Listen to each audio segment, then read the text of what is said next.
प्रगति और विकास का, आस और विश्वास का, जन जन के जीवन की खुशहाली का दर्पण, जन जन के जीवन की खुशहाली का दर्पण, ये है कृषि दर्शन,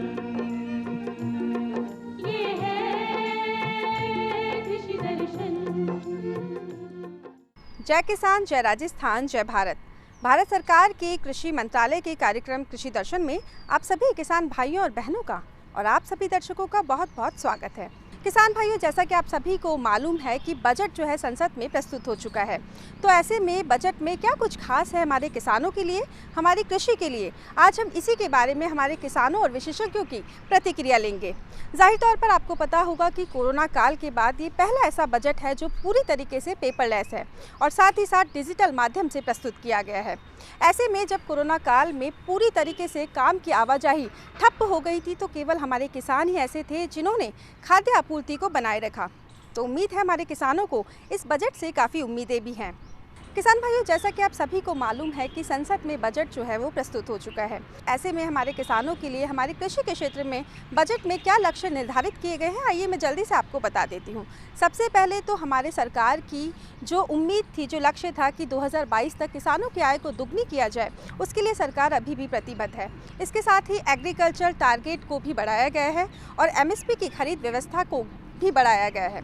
इसके साथ ही हमारे देश में 5 फिशिंग हब बनाने की भी योजना है और 1000 से ज़्यादा मंडियों को ई-नाम से जोड़ा जाने का भी प्रस्ताव है। तो किसान भाइयों, ये तो थी बजट से जुड़ी कुछ महत्वपूर्ण बातें, और आइए अब देखते हैं कि हमारे कृषि विशेषज्ञों की और हमारे किसानों की इस बजट को लेकर क्या राय है, क्या प्रतिक्रिया है। तो आइए देखते हैं।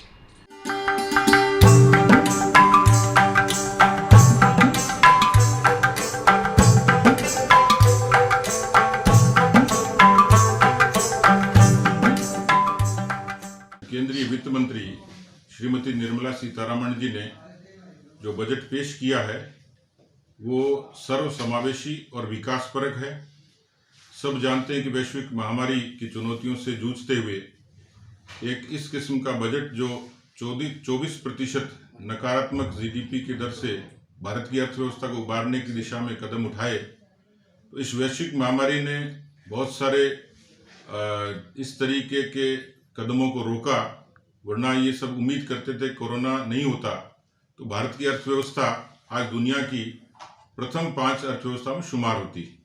लेकिन इन चुनौतियों के बावजूद भी भारत का कृषि क्षेत्र, जिसने 3.4% विकास दर को बनाए रखा, MSME का सेक्टर जिसको बड़ी चुनौती थी, लेकिन मैं ये मानता हूँ कि आज के बजट से भारत के खेती के सेक्टर को ताकत देने की कोशिश हुई है। APMC मजबूत होंगी, ई-नाम मंडियों की संख्या 1000 से ज़्यादा होगी, और जो सामान्य तौर पर बुनियादी विकास है, जिसमें स्वास्थ्य सेवाएं जो चुनौतीपूर्ण बनकर आई, उसमें 2 लाख से भी ऊपर के बजट का प्रावधान ये भारत की स्वास्थ्य सेवाओं के प्रति सरकार की प्रतिबद्धता दिखाता है। इस बजट में श्रमिक, किसान, MSME जिसका प्रावधान सीधे सीधे 15,700 करोड़ रुपए किया गया है, एक ऐसा खेती के बाद का दूसरा सेक्टर है जिसमें रोजगार की ज्यादा संभावनाएं हैं। इसी तरह कुल मिलाकर अनेक चुनौतियों के बावजूद इस बजट के बारे में कहा जा सकता है कि कोरोना की छाया से निकलते वक्त एक प्रतिबद्धता के साथ सभी पहलुओं को छूते हुए इस बजट ने किसानों के लिए, खास तौर पर जिसमें MSP की 1.5 गुना कीमत तय करना, ये प्रतिबद्धता दिखाई है। सबसे पहले मैं आज सभी किसान भाइयों को बहुत ही अच्छे बजट के ऊपर बधाई देना चाहता हूं कि केंद्र सरकार ने एक किसानों की आय को दुगना करने के उद्देश्य से इस बजट को बनाया है। आप देखेंगे कि इस बजट का जो मेजर फोकस है वो डेयरी, एनिमल हस्बेंड्री और फिशरीज के ऊपर ज़्यादा है। उसके अलावा जो इस बजट की खास बातें हैं, आप देखिए, ई-नाम हमारे यहाँ 1000 मंडियाँ पहले से काम कर रही हैं, लेकिन 1000 मंडियाँ और जोड़ी जाएंगी ताकि किसान भाइयों को डायरेक्ट मार्केटिंग का एडवांटेज मिल सके। उसके अलावा फिशरीज के लिए 5 नए हब बनाए गए हैं। भारत के 5 प्रमुख बंदरगाहों को मछली पालन के उद्देश्य से विकसित किया जाएगा। मार्केट इंफ्रास्ट्रक्चर फंड है उसको बढ़ाया गया है, और माइक्रो इरिगेशन फंड है उसको भी बढ़ाया गया है, और जो स्टार्टअप्स हैं विशेष तौर पे मैं बताना चाहूँगा कि जो कृषि में भी काम कर रहे हैं उसके फंड को भी बढ़ाया गया है। तो कुल मिलाकर के अगर आप देखेंगे तो ये बजट किसान भाइयों के लिए प्रेरित करने वाला है। माइक्रो इरिगेशन पे जल बचत को बढ़ावा देने के लिए इस बजट में 5,000 करोड़ रुपए का प्रावधान किया है। जो मांग काफ़ी समय से आज लटकी आ रही थी भी कॉटन के बारे में, ये हमारे यहाँ की कॉटन पट्टी है, कॉटन कपास की फसल में दूरगामी परिणाम कैसे मिले, इसके लिए इन्होंने एक तो एक्साइज उसकी इंपोर्ट ड्यूटी, कस्टम ड्यूटी बढ़ाई है, जिससे कि बाहर से कोई भी इंडस्ट्री वाला बाहर से कम खरीदेगा, यहाँ से ज़्यादा खरीदेगा तो उसका भाव आएगा। और इसको दूरगामी परिणामों में हम देखें तो यहाँ पे 7 टेक्सटाइल पोर्ट बनाने की बात की है, जो किसानों के लिए एक मील का पत्थर साबित होगा। यहाँ के कॉटन का रेशो निकलने के बाद में यहाँ ही कपड़े की इंडस्ट्रियाँ लगें, और उसको जब यहाँ ही उसका बनाव होगा तो एक तो लेबर को चीज़ें अच्छी मिलेंगी, यहाँ में इंडस्ट्रियाँ बढ़ेंगी, और दूसरा कॉटन का रेट अच्छा मिलेगा। टेक्सटाइल का हब बनेगा, ये अच्छी बात है। अगर टेक्सटाइल को बढ़ावा मिलता है तो हमारी जो कपास नरमा है उसको भी मांग बढ़ेगी, बढ़ावा मिलेगा, ये ज़रूर एक अच्छी बात है। आज के बजट में किसानों के लिए इस बजट में बहुत बड़ी अच्छी योगदान की गई घोषणा है, और एमएसपी को 1.5 गुना किया गया। ये एक किसानों के लिए बहुत बड़ी बात है। मुझे ये देखकर बजट आज बहुत खुशी हुई कि पहली बार पशुपालन व डेयरी के लिए 40,000 करोड़ का प्रावधान किया गया। ये पशुपालकों के लिए भी एक बहुत बड़ी बात है, और मछली पालन के लिए भी बढ़ावा देने की बात कही। कुल मिलाकर मैं इस बजट को बहुत सराहना करता हूँ। आम किसान को बहुत फायदा हुआ। उस फायदे में एमएसपी से कई फसलों का मूल्य जो है वो एमएसपी को डेढ़ा कर दिया गया। इससे किसान को बहुत फायदा होगा, क्योंकि एमएसपी के लिए ही किसान आंदोलन कर रहे थे। देश में 1,000 मंडियों को इनाम से जोड़ा गया है। इससे मंडियों में माल बेचने वाले किसानों को बहुत बड़ा लाभ होगा। बजट में कृषि ऋण को 15 लाख करोड़ की बजाय 16.5 लाख करोड़ कर दिया गया है।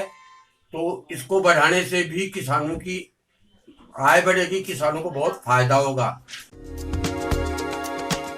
सरकार ने इस बजट सत्र में ये कृषि इंफ्रास्ट्रक्चर को लेकर एक बड़ी घोषणा की है कि 40,000 करोड़ का ऐलान किया है। इससे सीधा तौर पर हमारे कृषि को फायदा पहुंचेगा, और किसान और किसानी दोनों को फायदा होने वाला है। सरकार ने किसानों को लुभाने के लिए एक बड़ा ऐलान किया है। लगभग 16 लाख करोड़ कर्ज देने की बात कही गई है।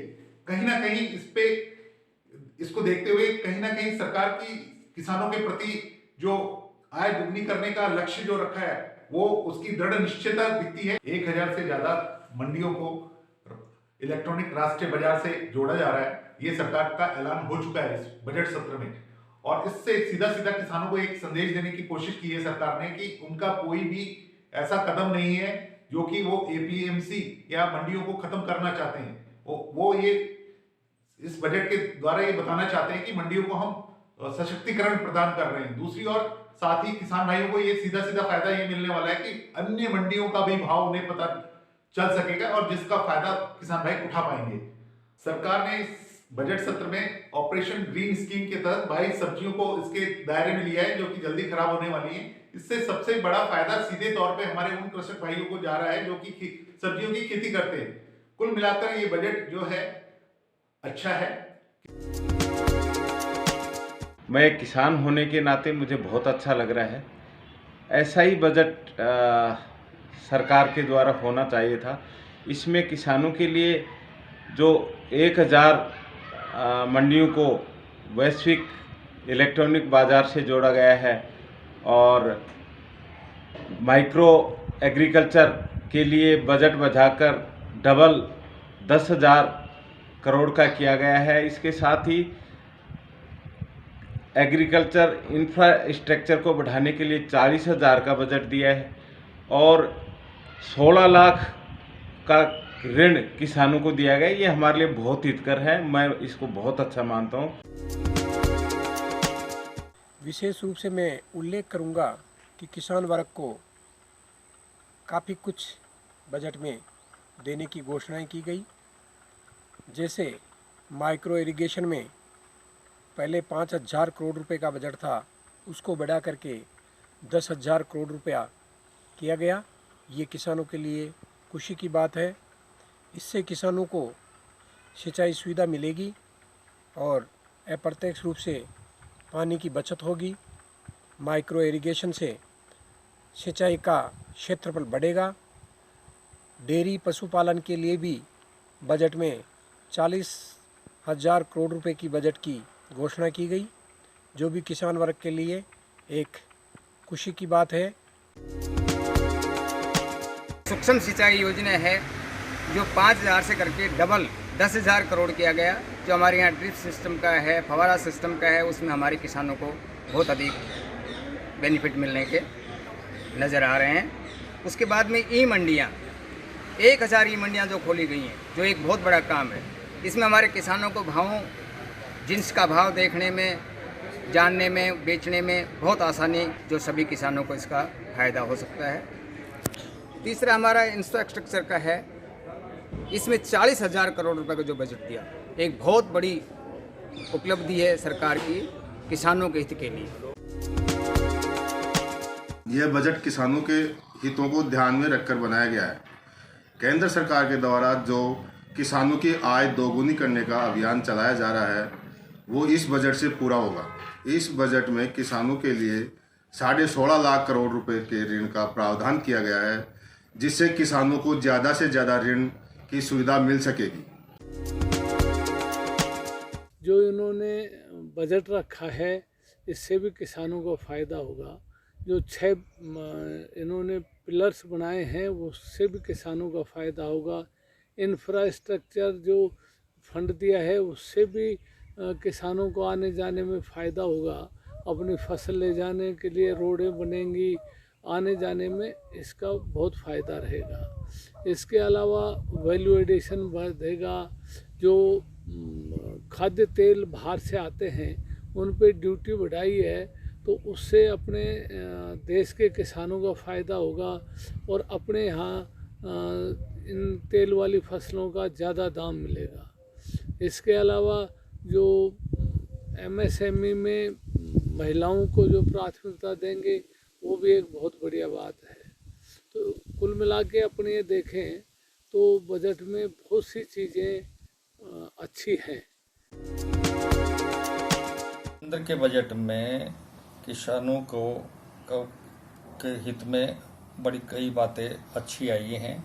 जैसे कि कृषि ऋण का लक्ष्य बढ़ाने से किसान अपनी उपज, अपना आवश्यकता की वस्तुएं आसानी से खरीद सकेगा और उसको जब जब भी आवश्यकता होगी तब वो ऋण ले सकेगा। कृषि कार्य, कृषि उपकरणों पर भी जो सस्ते किए हैं, उससे किसानों को बहुत बड़ा लाभ मिलेगा। कृषि बजट में काफ़ी सारी बातें आई हैं, किंतु अगर पंप सेट आदि पर भी कर मुक्त हो जाते तो सारे ही कृषि उपकरण मुक्त हो जाते और किसान को बड़ा लाभ मिलता।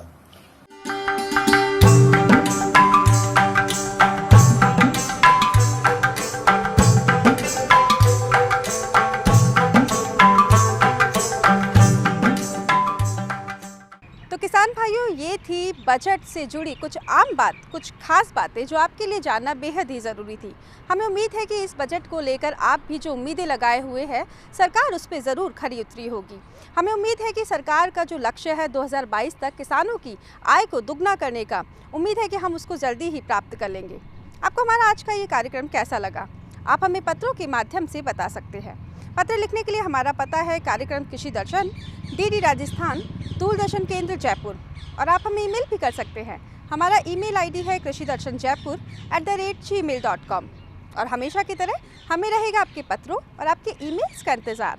किसानों की बात, किसानों के साथ और किसानों का विकास, इन सभी का दर्पण है आपका अपना कार्यक्रम कृषि दर्शन। और आज कार्यक्रम कृषि दर्शन में फ़िलहाल के लिए बस इतना ही। फिर हाजिर होंगे खेती किसानी की एक नई जानकारी को लेकर, खेती किसानी के एक नए विषय के साथ। तब तक के लिए मुझे दीजिए आज्ञा। नमस्कार।